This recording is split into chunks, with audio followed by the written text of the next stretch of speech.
लाल बाबा राय studio से आप देख रहे हैं न्यूज 18 बिहार झारखंड। आप देख रहे हैं जोहार झारखंड। बुलेटिन की शुरुआत करेंगे और सबसे पहली खबर सरायकेला से आपके सामने रखने जा रहे हैं, जहां कांड्रा थाना अंतर्गत हुद्दू पंचायत के पोलो बेड़ा गांव में दर्दनाक हादसा हो गया। कंस्ट्रक्शन का गिट्टी लदा हुआ हाईवा अनियंत्रित होकर एक मिट्टी के घर पर पलट गया। हादसे में 2 लोगों की मौत की खबर है, जबकि एक महिला जख्मी है। हादसे से गुस्साए ग्रामीणों ने लोडिंग कंस्ट्रक्शंस के खिलाफ मोर्चा खोल दिया। पीड़ित परिवार को उचित मुआवजा देने की मांग को लेकर प्रदर्शन हो रहा है। सूचना मिलते ही पुलिस की टीम वहां मौके पर पहुंची। आक्रोशित ग्रामीणों को समझाने की कोशिश हुई। पुलिस ने हाईवा को जब्त किया है। मामले की जांच शुरू की गई है। प्रशासन ने भरोसा दिया है कि पीड़ित परिवार को हर संभव मदद दी जाएगी। फिलहाल इस मामले को लेकर तनाव की स्थिति बनी हुई है। कांड्रा थाना क्षेत्र का ये मामला है। मौके की तस्वीर भी आपको दिखा रहे हैं। पालो बेड़ा गांव में दर्दनाक हादसा हो गया, जिसमें बताया जा रहा है कि 2 लोगों की जान चली गई है, एक महिला घायल है। गिट्टी लदा हाईवा घर के ऊपर पलट गया। मिट्टी का ये घर था जिस पर हाईवा पलटता है। 2 लोगों की जान चली जाती है, एक महिला जिसकी हालत गंभीर है।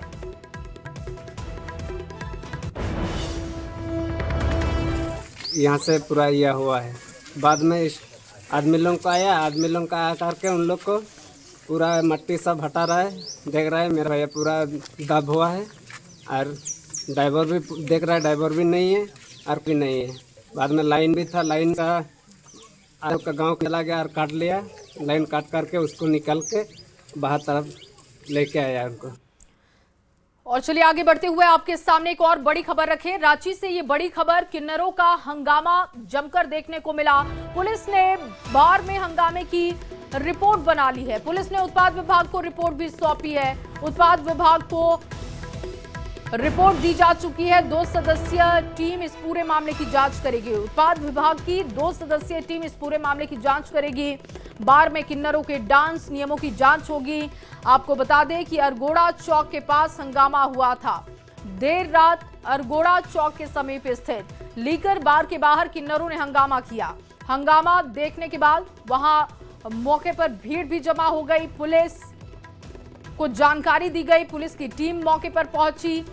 लीकर बार संचालक के द्वारा बार में किन्नरों से डांस करवाया जा रहा था और इसी दौरान किन्नरों को किसी ग्राहक ने छेड़ा, जिसके बाद वहां पर हंगामा हो गया। किन्नरों ने सड़क को जाम कर दिया। घटना के बाद पुलिस की टीम मौके पर पहुंची। रिपोर्ट तैयार की गई है, वरीय अधिकारियों को सौंप दी गई है। उत्पाद विभाग ने मामले की जांच के लिए टीम का गठन कर दिया है।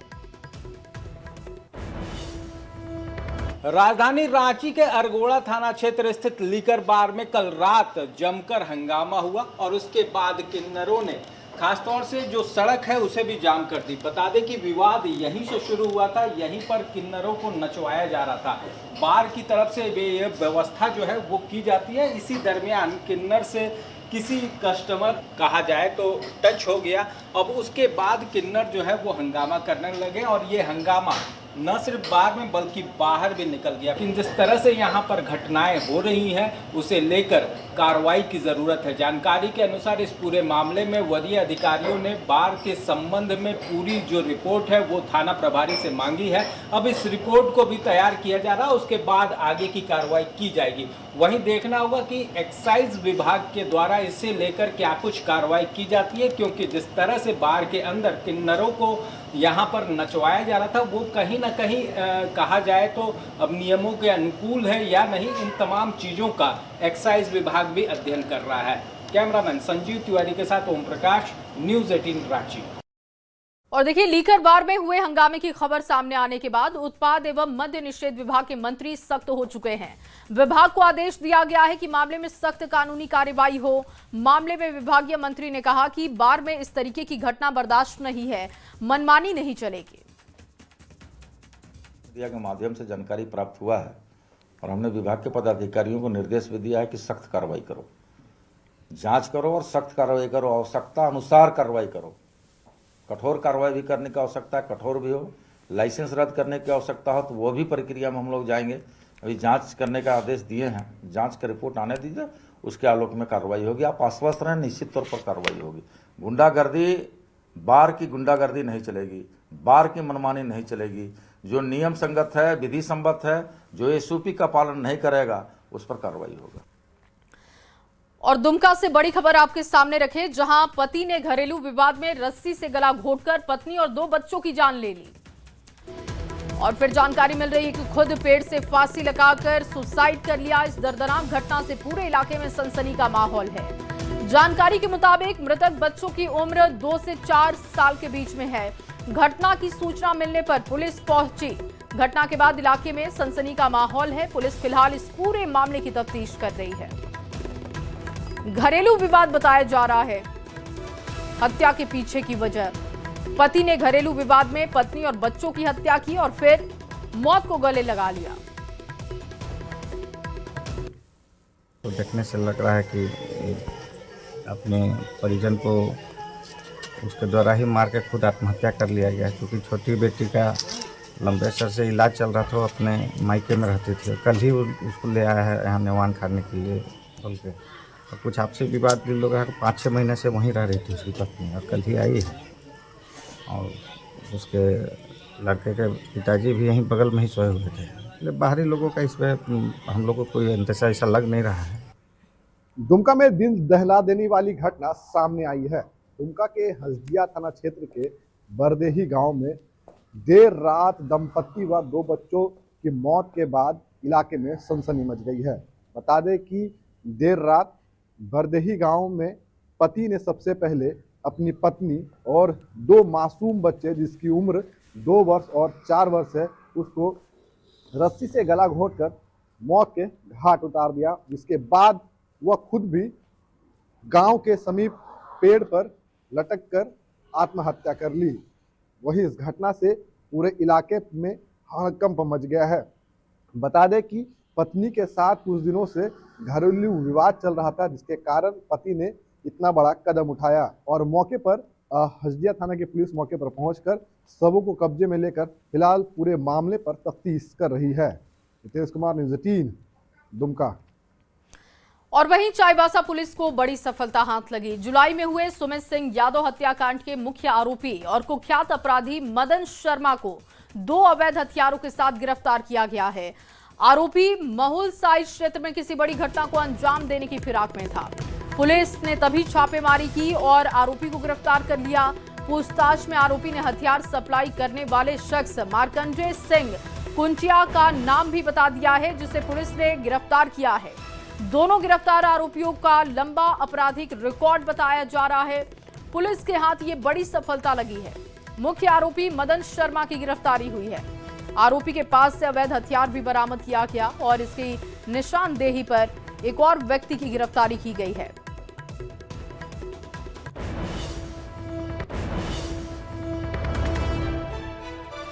चाईबासा से आपको लगातार ये बड़ी खबर दे रहे हैं, जहां पर पुलिस के हाथ बड़ी सफलता लगी। 2 लोगों की गिरफ्तारी की गई है। जो हथियार है वो उसे मार्कंडेय से कुंटिया के पास से मिला था। इसमें इसके यहाँ भी छापामारी करते हुए इसको गिरफ्तार किया गया।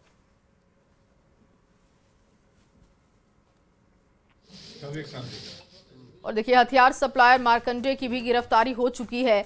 इन दोनों ही आरोपियों का लंबा आपराधिक रिकॉर्ड बताया जा रहा है। पुलिस का कहना है कि ये एक बड़ी सफलता है। सुमित सिंह यादव हत्याकांड का खुलासा करते हुए 2 लोगों की गिरफ्तारी पुलिस ने की है। और अब बात ईडी की कार्रवाई की करेंगे। झारखंड और पश्चिम बंगाल में ईडी का एक्शन लगातार जारी है। ईडी की टीम ने 21 और 22 नवंबर को झारखंड में 20 ठिकानों और पश्चिम बंगाल के 24 ठिकानों पर कार्रवाई की। दोनों राज्यों में कुल 44 ठिकानों पर कार्रवाई हुई है। ईडी की टीम ने झारखंड में धनबाद और दुमका में यह कार्रवाई की। तलाशी के दौरान पुलिस ने 14 करोड़ से ज्यादा कैश, गहने और बड़ी मात्रा में सबूत जब्त किए हैं। टीम ने इस दौरान जमीन, बैंक से जुड़े कई दस्तावेज बरामद किए।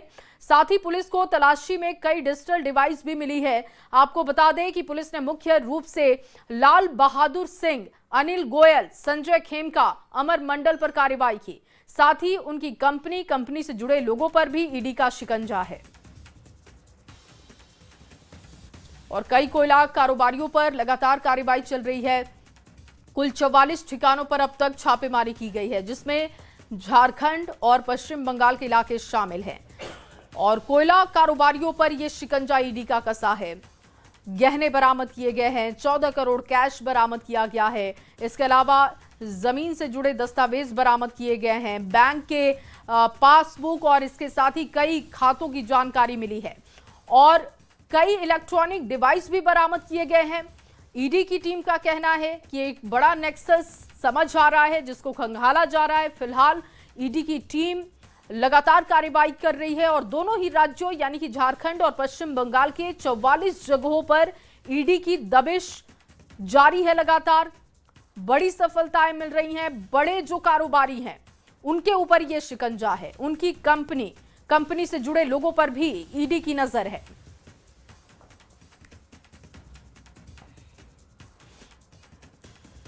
और बिहार विधानसभा चुनाव में हार के बाद कांग्रेस अब कथित वोट चोरी के मुद्दे को लेकर आंदोलन करने की तैयारी में है और ये विरोध प्रदर्शन दिल्ली के रामलीला मैदान में 14 दिसंबर को होगा।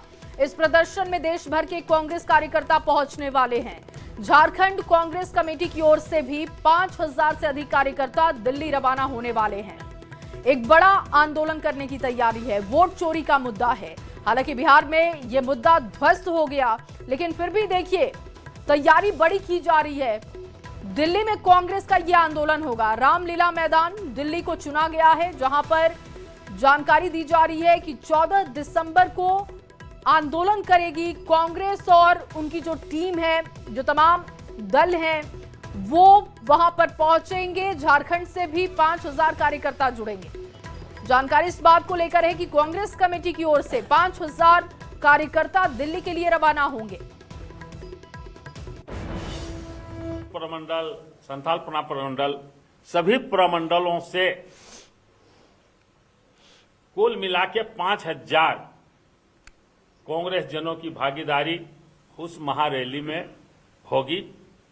उसकी तैयारी के लिए हम लोगों ने संबंधित सभी जिलाध्यक्षों को, मंच मोर्चा विभाग संगठन के चेयरमैन को और प्रदेश कांग्रेस कमेटी के पदाधिकारियों को जानकारी दी गई है।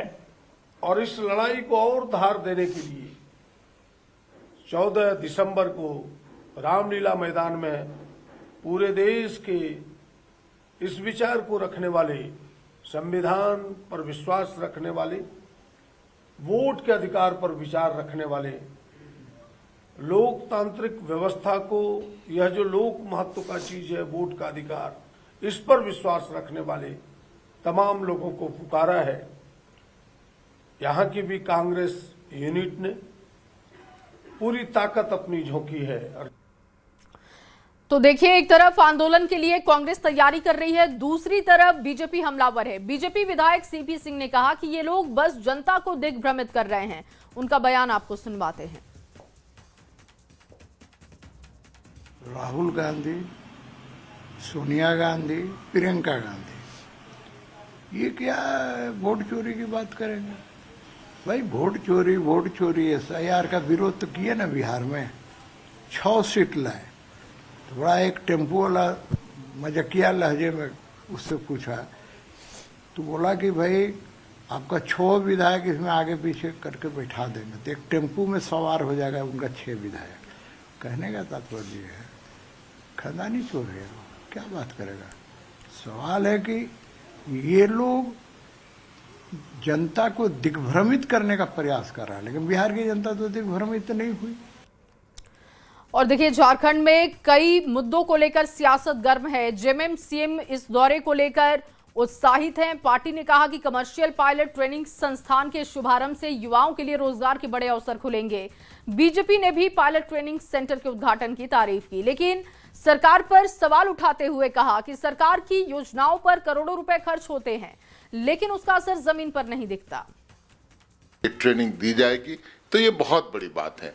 जहां इस तरह की ट्रेनिंग में करीब 90 लाख से 1 करोड़ रुपए खर्च होते हैं, वहां झारखंड सरकार बहुत ही कम खर्च पर उन युवक युवतियों को यह ट्रेनिंग दिलवाएगी और वो अच्छे पैसे कमा पाएंगे, अच्छी नौकरी कर पाएंगे, अपने परिवार के जीवन स्तर में सुधार कर पाएंगे। तो ये बहुत बड़ी योजना है, अच्छी योजना है। अगर मुख्यमंत्री जी दुमका में पायलट ट्रेनिंग सेंटर शुरू करने जा रहे हैं तो ये अच्छी बात है, लेकिन इनको ये भी बताना चाहिए कि जो उन्होंने स्कॉलरशिप में विदेशों में छात्रों को भेजा था तो उन कितने छात्रों की कहाँ प्लेसमेंट हुई, सरकार को उसका ब्यौरा रखना चाहिए। तो सरकार की योजनाएं शुरू तो बहुत धूम धड़ाका से होती है, बड़े बड़े विज्ञापन निकलते हैं, लाखों करोड़ों खर्च इवेंट मैनेजमेंट में हो जाता है, लेकिन जब आप रियलिटी चेक करते हैं तो उस योजना का वो असर नहीं दिखता जो सरकार ने सोचा था। और वहीं बिहार विधानसभा चुनाव में महागठबंधन में जेएमएम को एक भी सीट नहीं दिए जाने पर पार्टी ने नाराजगी दिखाई थी और उस समय झारखंड में गठबंधन की समीक्षा की बात हुई, लेकिन राज्य में अभी तक कोई समीक्षा की तस्वीर नहीं आई, जिसे लेकर सियासत गर्म है। जेएमएम ने कहा कि समीक्षा कब होगी वो सीएम पर निर्भर करता है। बीजेपी ने इसको लेकर तंज कसा और कहा कि जेएमएम ने यू टर्न ले लिया है। मुख्यमंत्री ने कभी ये बयान नहीं दिया है कि समीक्षा होगी। कार्यकर्ताओं की भावनाएं ऐसी थी और उस भावनाओं को माननीय मुख्यमंत्री तक पहुंचाया गया था या खुद उनके संज्ञान में ये बातें आई थी। हमारे नेता पर डिपेंड करता है, वो तय करेंगे समीक्षा होगी कि नहीं होगी, होगी तो कब होगी और समीक्षा में क्या कुछ बातें सामने आती हैं। तो ये पार्टी संगठन की बात थी। बड़ी सीटें मांगी थी, 12 सीटों से शुरुआत की थी, 3 सीटों पर मान गए थे झारखंड मुक्ति मोर्चा, लेकिन उस समय इनको ठेंगा दिखा दिया गया महागठबंधन के लोगों के द्वारा। तब मंत्री सुदीप सोनू जी ने कहा था कि ये राजनीतिक धूर्तता है और चुनाव के परिणाम आने के बाद समीक्षा होगी, लेकिन परिणाम ढाक के 3 पात है, अभी तक कोई समीक्षा नहीं हुई और अब तो झारखंड मुक्ति मोर्चा ने यू टर्न ले लिया। और इन दिनों धनबाद में जेएमएम कार्यकर्ता ताहिर हुसैन की शादी सुर्खियों में है। वजह है एक अनोखा शादी कार्ड जिस पर मुख्यमंत्री हेमंत सोरेन, कल्पना सोरेन की तस्वीर है। 27 नवंबर को होने वाली इस शादी के सभी निमंत्रण पत्रों में दोनों की तस्वीर छपी है। जेएमएम कार्यकर्ता ताहिर का कहना है कि उन्हें हेमंत सोरेन और कल्पना सोरेन से प्रेरणा मिलती है और इसीलिए उन्होंने अपने सबसे खास दिन के लिए उनकी तस्वीर को चुना और उनकी तस्वीर अपने कार्ड पर लगाने का फैसला किया। ये अनोखी पहल स्थानीय लोगों और सोशल मीडिया में तेजी से वायरल हो रही है। मैं जेएमएम का सक्रिय कार्यकर्ता मोहम्मद ताहिर हुसैन। मैं अपना शादी का कार्ड में मुख्यमंत्री हेमंत सोरेन और विधायक कल्पना सोरेन जी का फ़ोटो दिए हैं, क्योंकि हम उनके मार्गदर्शन में चलते हैं। हम उनको अपना सबसे बड़ा नेता मानते हैं झारखंड का। देखिए फ़ोटो। मुख्यमंत्री हेमंत सोरेन और उनकी पत्नी यानी गांडी की विधायक कल्पना सोरेन के प्रति सम्मान झारखंड के युवाओं और झारखंड मुक्ति मोर्चा के कार्यकर्ताओं में कितनी है, ये किसी से छिपी हुई नहीं है। इसी की एक तस्वीर टुंडी से निकल कर आई है, धनबाद जिले से निकल कर आई है, जहां जब झारखंड मुक्ति मोर्चा के कार्यकर्ता ताहिर हुसैन ने अपने शादी का कार्ड छपाया तो उस पर भी मुख्यमंत्री हेमंत सोरेन और कल्पना सोरेन की तस्वीरें लगवा दी। ताहिर से जब हमारी बातचीत हुई तो उन्होंने कहा कि झारखंड की अस्मिता को बचाने और झारखंड को बचाने के लिए जिसने सबसे अधिक काम अब तक किया वो मुख्यमंत्री के रूप में हेमंत सोरेन ने किया है। यही वजह है कि उनके मन में हेमंत सोरेन के प्रति इतनी सम्मान थी कि उन्होंने जब अपने शादी का कार्ड छपवाया है तो उसमें मुख्यमंत्री हेमंत सोरेन और कल्पना सोरेन को सबसे ऊपर में रखा है, उस जगह पर तस्वीर लगाई गई है। इसके साथ साथ इन कार्ड को सभी विधायकों को, जो स्थानीय वहाँ के विधायक हैं, उनके पास भी निमंत्रण के लिए भेजा जा रहा है। गौरव झा, न्यूज़ 18, रांची। और दुमका से खबर, जहां फ्लाइंग क्लब की स्थापना की गई। इस फ्लाइंग इंस्टीट्यूट का भव्य उद्घाटन 24 नवंबर को किया जाएगा। कार्यक्रम में झारखंड के मुख्यमंत्री हेमंत सोरेन बतौर मुख्य अतिथि शामिल होंगे। आधिकारिक रूप से फ्लाइंग इंस्टीट्यूट का शुभारंभ करेंगे। उद्घाटन को लेकर तैयारियां अंतिम चरण में है। संबंधित विभागों के अधिकारी आयोजन स्थल सुविधाओं की समीक्षा करते हुए देखे गए। उसका उद्घाटन करने आ रहे हैं और उसी के लिए सारी बंदोबस्त की गई है और हम लोग ये इंश्योर कर रहे हैं कि ये प्रोग्राम जो है सेफली और बढ़िया से लोग भी जितने आएंगे सबको यहाँ पे बढ़िया अनुभव रहेगा, उसी की तैयारियाँ पे चल रही हैं। सर, इससे जो पायलट्स बनेंगे, कमर्शियल पायलट लाइसेंस जो मिलेगा इनको, दुमका जिला बेसिकली एक ऐसा क्षेत्र होगा जहाँ से पायलट्स लाइसेंस, ग्लाइडर्स के और प्लेन के, छोटे छोटे प्लेन्स या बड़े प्लेन्स, उसके लाइसेंस ले सकते हैं। तो दुमका के लिए गौरव की बात रहेगी कि दुमका जो राजधानी है हमारा, उसको एक अपॉर्चुनिटी प्राप्त हो रहा है। और चलिए इसी खबर के साथ एक छोटा सा ब्रेक, जल्द हाजिर होंगे, आप बने रहिए हमारे साथ।